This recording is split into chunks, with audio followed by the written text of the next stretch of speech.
Good evening there, GoPro.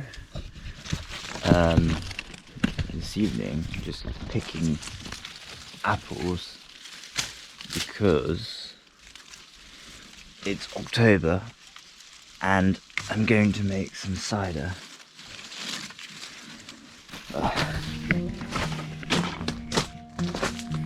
I would have started to make it some time ago, but I've been waiting for an apple press and a mulcher. Look, here are all my apples.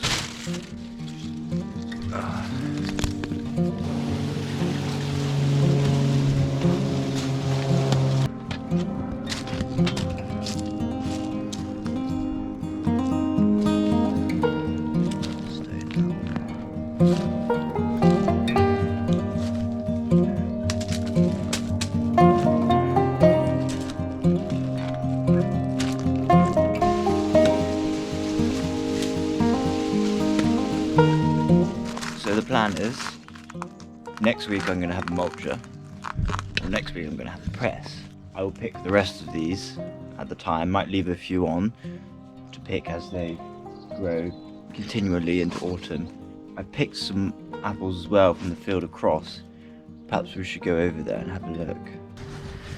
Right, so now we're going across the field owned by a neighbour, and there is an apple tree here, much older, more difficult to get to, but there are apples in it, and here it is. So let's see if we can get some.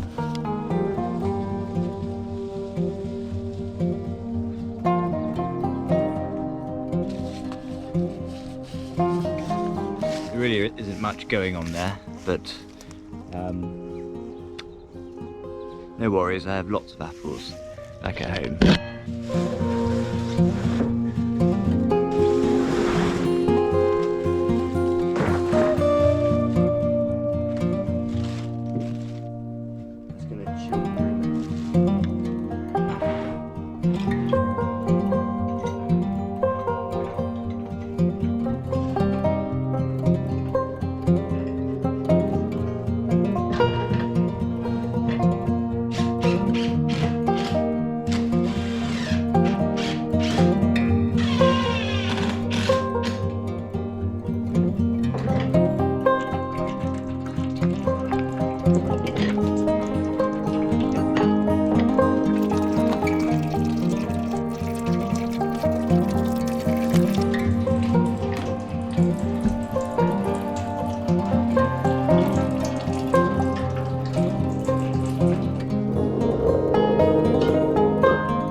So in toto, I think I have about 34 litres. See, these are all the peels. I still feel I can get some more out of it, but it's so difficult because I've sort of done the process a bit willy-nilly. Now I'm going to mix it all together, put the bacteria and yeast killer in, and the candid tablets just to sort of make sure it's all good before I put the yeast in and start fermenting it. Peptic enzyme. I'm going to put the peptic enzyme in.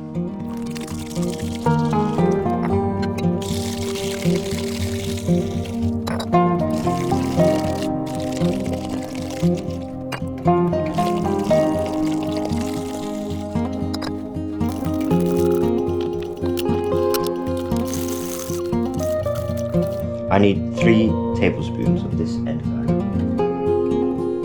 1, 2, just do half of it. Gosh, the smell is amazing. I mean, you obviously can't smell it, but the air is very sweet. You can almost taste it with your tongue.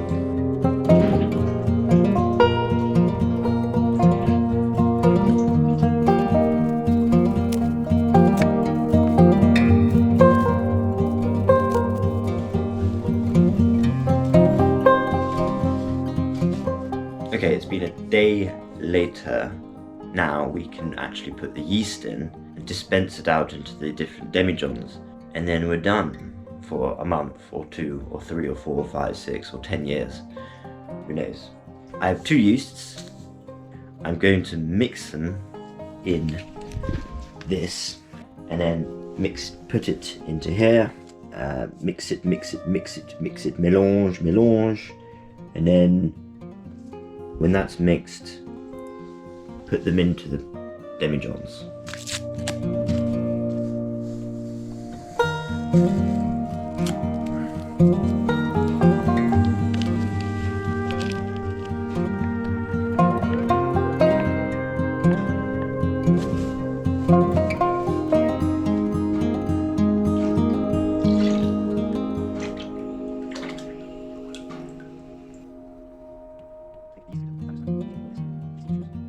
So the idea here now is I'll just leave it for 5, 6, 7 days. After that amount of time, I will then put it into the demijohns.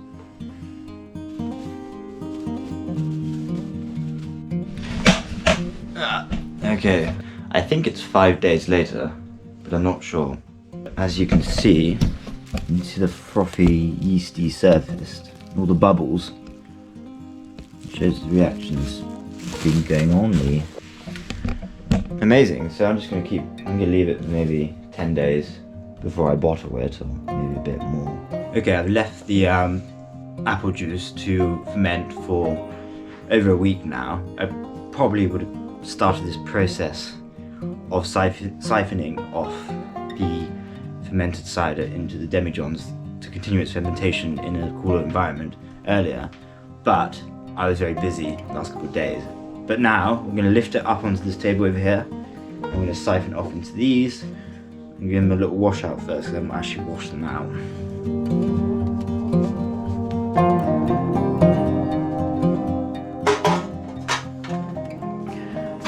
What we're going to do before we clear the rest of the yeast, now I have an opportunity to get the liquid, we're going to test the gravity. Now, the gravity of an alcoholic beverage you're making is basically to do with the density of the liquid.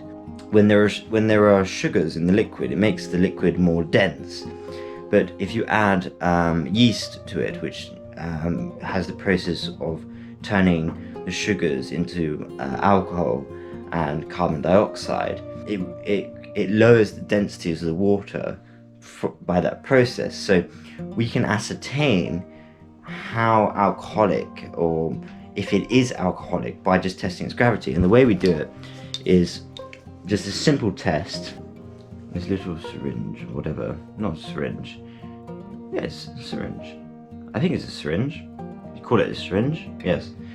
And all you do is suck it up, and these 3 balls, they have different densities, and you know, if you put a boat in the water, it floats on the top. If you put lead in the water, it sinks to the bottom. The idea is that, here's a little chart here, if you can see it.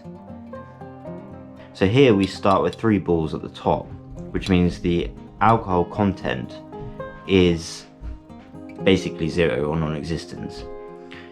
Here we have alcohol content around 1, Beer, I think, is a bit more than 1, and if it's below 1, we're getting to a more serious alcohol content, and I am aiming for this, of course. So what we want to see is that the white ball is at the top when the liquid's in this tube, and the red and the green ball are at the bottom.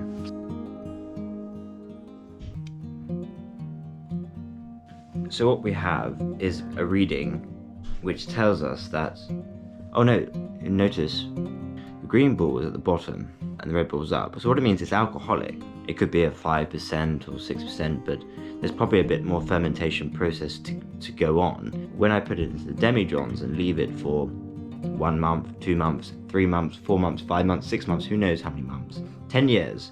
Some old chap gave me a bottle of cider that was 10 years old, made from around here locally by some random chap. That was quite strong, and I'm sure that the red ball would be like the green ball towards the bottom.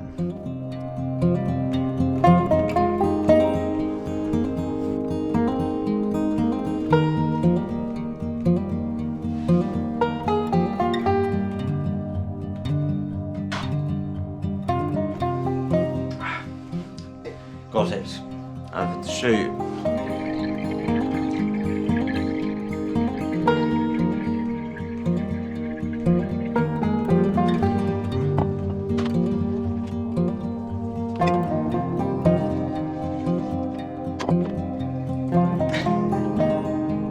Look at that.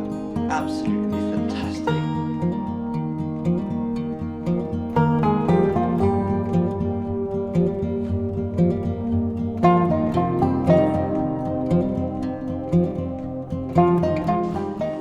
So there we go. I've got 5 demijohns, and this one, the 6, is the dregs of it. And to me, it's a bit of an experiment because I don't know what's going to happen. There's a lot more of the matter of the yeast, perhaps, in here. They're heavy with the volume of cider. Cider to be, dry cider, good cider. So now all I have to do is put the air stops in, and I've preloaded them with water, and as you can see, there is a sort of a chicane, but more than a chicane. But what happens is that when you put these in conjunction with a stop or a cork, and you plug it into the top of the demijohn, only air can escape. Air cannot get in. So you keep the demijohn sealed, but allowing the pressure which builds up when the yeast is continuing to turn sugar into alcohol, carbon dioxide. The carbon dioxide continues being able to escape without allowing oxygen or any other chemical, bacteria, whatever, to get in.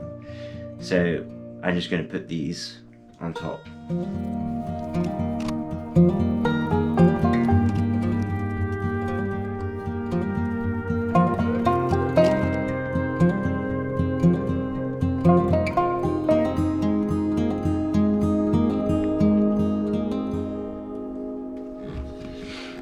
Excuse me. Okay, end of video. Just to show you where I'm hibernating my cider. Right here in a cupboard under a bay window. And this is the end of the video. If you made it this far, like myself, who's had to edit this video, congratulations. What you very much deserve is perhaps a like and subscribe and a notification bell. Anyway, I'm going into hibernation, just like these demijohns of cider. Till next time, I suppose. Happy winter, happy COVID.